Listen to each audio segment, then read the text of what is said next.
현재 상황도 이러하지만 시청자 여러분 혹시 2007년도 부동산 시장을 기억하십니까? 자, 2007년도 9월 저금리 그리고 유동성 확대, 재건축 활기 등으로 해서 집값이 급등을 했었습니다. 자, 우리나라에서도 위기감을 느끼기에 충분했었는데요. 당시 노무현 정부는 미국 주택 시장을 타산지적으로 삼아서 대출을 규제하고 상환 여력이 없는 금융소비자의 대출을 제한하는 정책으로 대응하기도 했었습니다. 자, 두 번째 주제로 혼란스러운 현재의 부동산 시장, 과연 2007년도에 데자부가 되진 않을지 거시경제 관점에서 분석해 보겠습니다.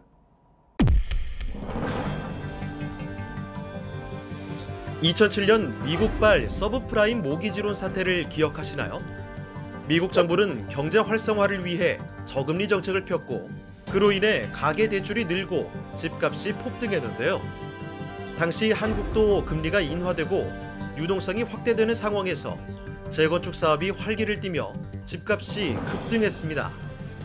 당시 정부는 대출을 규제하고 상환 여력이 없는 소비자의 대출을 제한하는 정책으로 이에 대응했는데요. 2007년 부동산 시장과 어딘가 닮아 보이는 2020년 부동산 시장.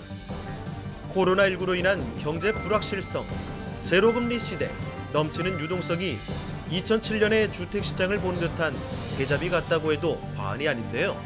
2007년 시장이 현재 부동산 시장의 타산지석이 될 수 있을까요? 부동산 시장 분석에 빠질 수 없는 대규모 외부 충격, 거시경제로 현재 부동산 시장을 상세히 분석해 보겠습니다. 자, 저금리로 인해서 유동성이 확대되고 재건축 활기로 등으로 인해서 급등했던 2007년도의 집값입니다. 자, 과연 현재의 부동산 시장에 타산지석이 될 수 있을지 우리 신 교수님께서는 어떻게 보시나요? 그 2007년보다도 네. 사실은 주택 가격이 폭등한 건 2006년이에요. 2006년. 네, 2006년도 1년 동안의 주택 가격 상승률이 전국 평균으로 11.6% 올랐거든요. 서울은 18% 올랐어요. 이게 2006년이에요. 2006년. 그러니까 2007년서부터 꺼지기 시작하거든요. 그럼 2006년도에 주택 가격이 폭등한 이유가 뭐냐? 그때 폭등했던 이유는 경기가 너무 좋았어요.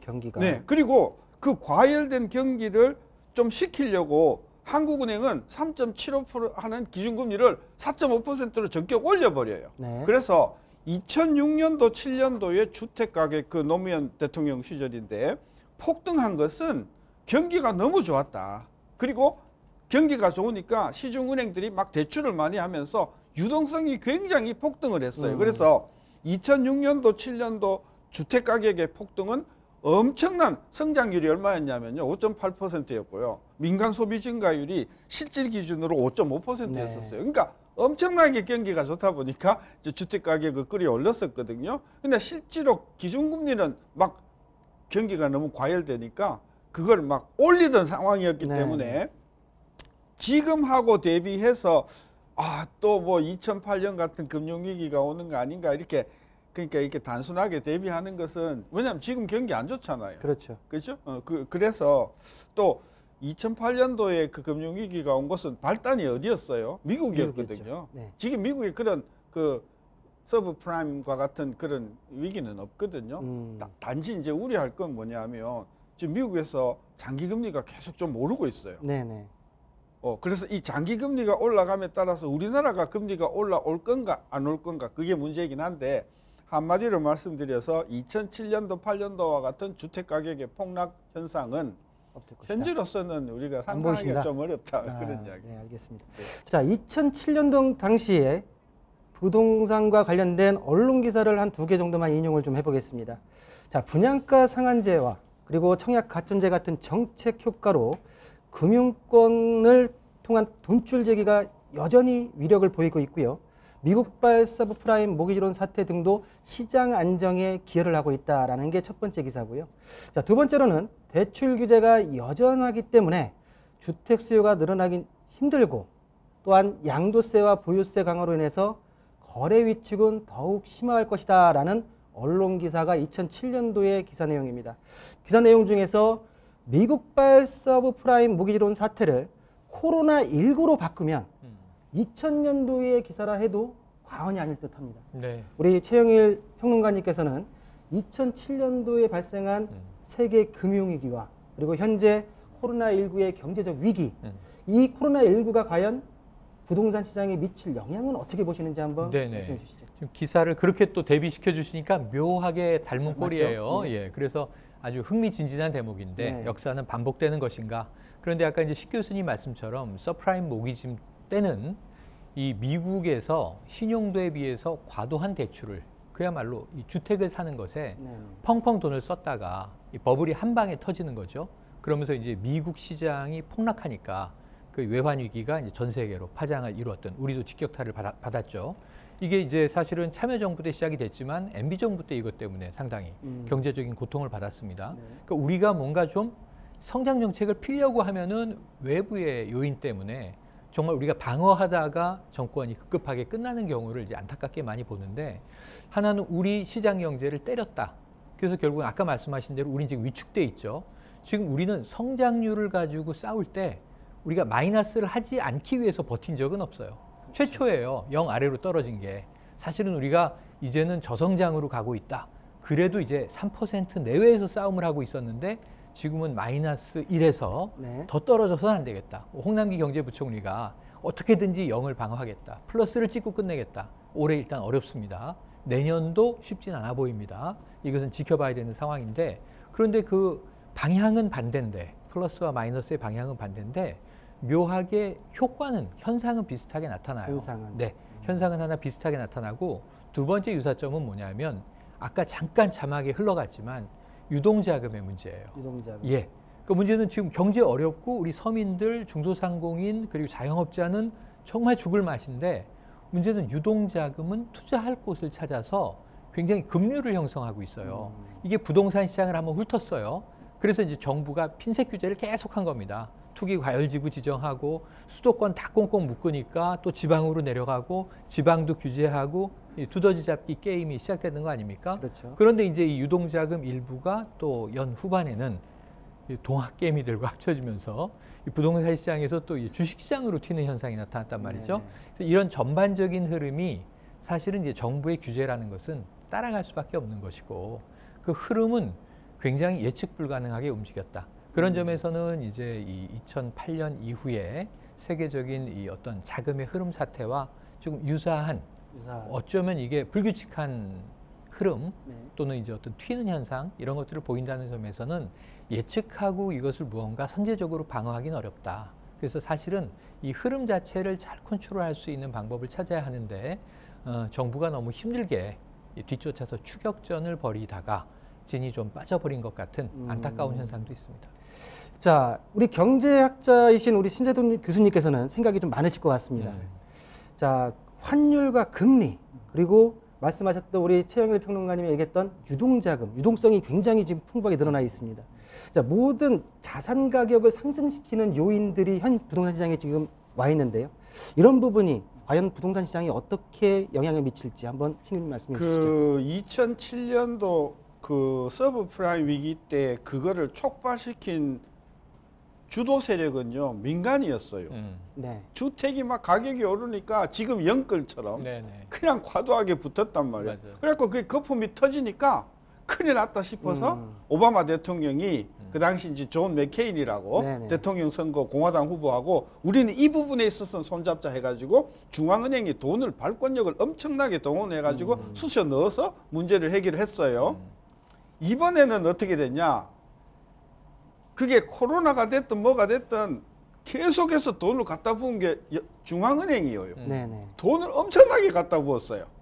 그래서 지금 경제학자들이 고민하는 건 뭐냐면 2008년도 서브프라임 모기지 때 1조를 현금을 투입했거든요. 연방은행이. 네. 지금 4조예요. 4배나 돈을 많이 투입을 했더니 이게 다 어디로 갔을까요? 이게 다 주식으로 간 거예요. 그렇죠. 그래서 우리나라도 이렇게 돈을 풀어서 결국은 그 돈이 투자가 되고 했으면 좋겠는데 이게 전부 사실은 부동산 시장 언저리로 갔단 말이에요.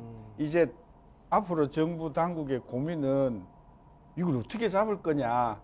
하는 게 문제인데 저는 제가 만약에 하는 총재라고 하면 조금 고통이 있더라도 기준금리를 올려야 합니다. 이렇게 나올 것 같아요. 미국도 저는 그렇게 갈 것 같아요. 그런 관점에서 보면 앞으로 금리는 시장에서 조금씩이긴 하지만 더 이상 내려갈 수는 절대로 없고 앞으로 계속해서 올라간다고 보면 이것 때문에 연끌을 했건 갭 투자를 했건 자기의 능력 범위 바깥으로 과도하게 주택을 샀던 분들은 금리 부담을 상당히 저는 가질 것이라고 봐서 아마 내년 금년 중에는 상당 부분 부동산 가격이 조금씩 안정화될 것이다. 저는 그렇게 그렇게 보는 게 미국서부터 금리를 올리면서 자금을 쬐면서 저는 조금 이렇게 그동안 과열됐던 분위기가 조금 가라앉을 것 같아요.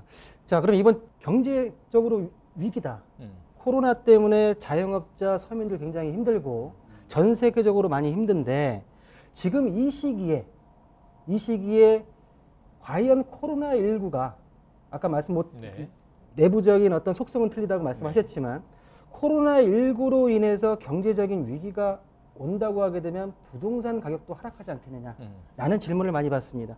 그 내용에 대해서 우리 최영일 평론가님께서 먼저 한번 말씀해 주시죠. 예, 저는 조금 하락을 할 텐데 아까 이 신 교수님 짚어주신 거시적인 요인이 있죠. 저금리에서 이제 금리가 전환되고 지금 뭐 원화 강세, 재정 적자 문제, 또 미국발로 우리가 영향받을 수밖에 없는 외적 요인 이런 것들이 다 복합적으로 하락 요인으로 작용할 것 같아요.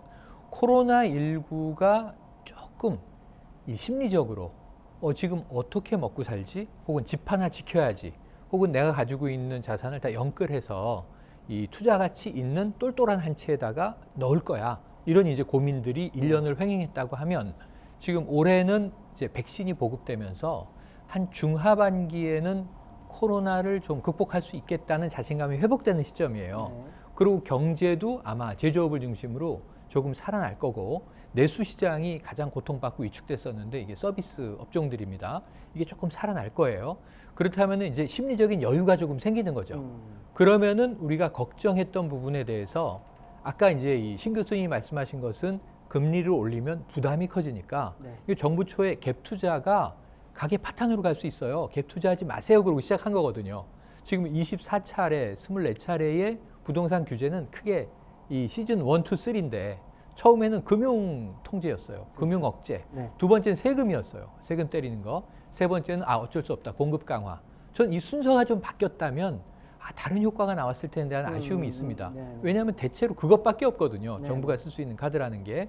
그런데 순서가 바뀌어서 시장 불신이나 어떤 이제 부동산 소비자들의 혼란을 초래한 측면이 있다. 이건 좀 아쉽다. 하지만 지금 뭐 이제 지나간 역사를 돌이킬 수는 없는 것이고요. 지금 말씀하신 대목에 있어서는 저는 중장기적으로 올해 하반기에는 하락이 나타날 것 같다. 근데 지금 이제 이 변창흠 신임 국토부 장관의 이 고충이 뭐냐면 3, 4월 봄 이사철에 뭔가 좀 효과가 나타나야 정부가 좀 할 말이 생기는데 이때 효과가 없거나 혹은 부작용, 또 역작용이 나타나면 사실은 지금 이제 신임 국토부 장관도 호된 신고식을 치르게 될 수밖에 없거든요. 그런데 제가 보기에는 한 가을 이사철쯤에 부동산 안정화 효과가 조금 가시화되면서 조금 이제 상반기에는 통증을 겪지 않을까 하는 안타까운 예상을 해봅니다.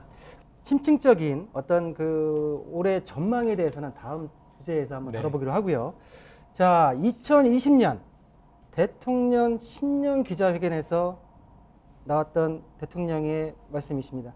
자, 더 이상 가격이 인상되지 않도록 하는 것이만이 아니라 원상 회복돼야 한다고 생각을 하고 그렇게 될 때까지 노력하겠다는 내용을 우리 시청자분들 기억하실 겁니다.